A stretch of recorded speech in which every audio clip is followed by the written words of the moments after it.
Hello guys, welcome back to our channel. तो आज की इस वीडियो में हम जो है आर्टिकल 131 को समझेंगे। इससे पहले वाले लेक्चर में हमने जो है आर्टिकल 130 को समझा था। तो आज की इस वीडियो में हम जो है original जुडिक्शन of the supreme court के बारे में पढ़ेंगे। यानी कि कुछ केसेस जो है डायरेक्टली सुप्रीम कोर्ट में फाइल किए जा सकते हैं बिना लोअर कोर्ट या फिर हाई कोर्ट से होकर जाए। ठीक है, डायरेक्टली उनको जो है सुप्रीम कोर्ट में फाइल किया जा सकता है। Article 131 of the Indian constitution supreme court को ओरिजिनल जुडिक्शन जो है देता है। तो इसके बारे में जो हम लोग इस वीडियो में समझेंगे। तो चलिए शुरू करते हैं। तो देखो, आर्टिकल 131 कहता है subject to the provisions of this constitution, यानी कि कॉन्स्टिट्यूशन के बाकी प्रोविजंस के सब्जेक्ट रेस्ट्रिक्शन के अकॉर्डिंग सुप्रीम कोर्ट ये जुरिडिक्शन जो है एक्सरसाइज करेगा। The supreme court shall to the exclusion of any other court have original jurisdiction, यानी कि सुप्रीम कोर्ट को जो है ओरिजिनल जुरिडिक्शन मिलेगी और ऐसे डिस्प्यूट्स में किसी और कोर्ट को जो है यहाँ पर जुरिडिक्शन नहीं होगी। यानी केसेस जो है डायरेक्टली सुप्रीम कोर्ट में फाइल हो सकते हैं। इन एनी डिस्प्यूट, ये जो जुरिडिक्शन है किसी स्पेसिफिक विवादों के लिए जो है यहाँ पर बताया गया है। A, between the government of India and one or more states.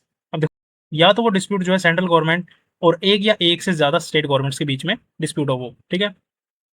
For example government of India versus Haryana government, या फिर जो है government of India versus UP government, ठीक है, यानी state government basically. B, between the government of India and any state or state on one side and one or more other states on the other.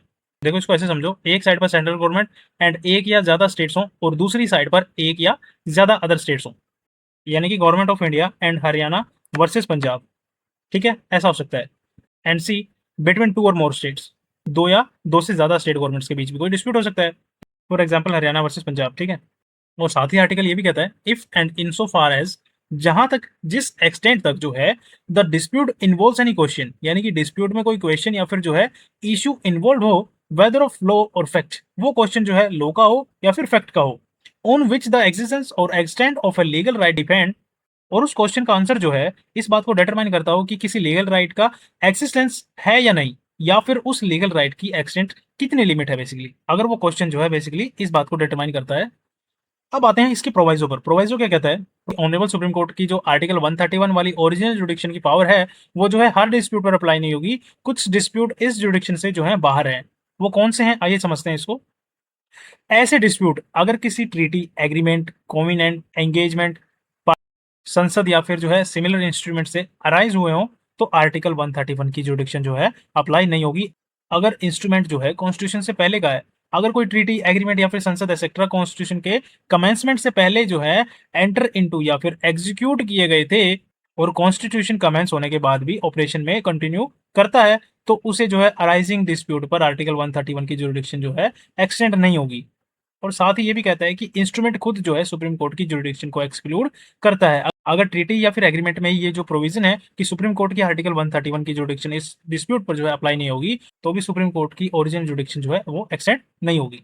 और साथ ही देखो, एक amendment की भी बात कर लेते हैं हम लोग इसके अंदर। आर्टिकल 131 ए जो है अब कॉन्स्टिट्यूशन में एग्जिस्ट नहीं करता। इसे जो है कॉन्स्टिट्यूशन की 43rd अमेंडमेंट एक्ट 1977 के थ्रू जो है रिपील या फिर जो है हम बोल सकते हैं इसको रिमूव कर दिया गया था, और ये जो है रिपील 13 अप्रैल 1978 से जो है इफेक्टिव हुई थी।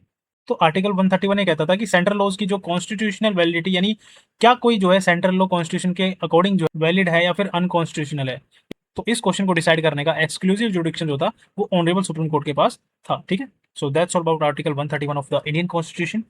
So thanks for watching guys. Wish all the best. Keep watching.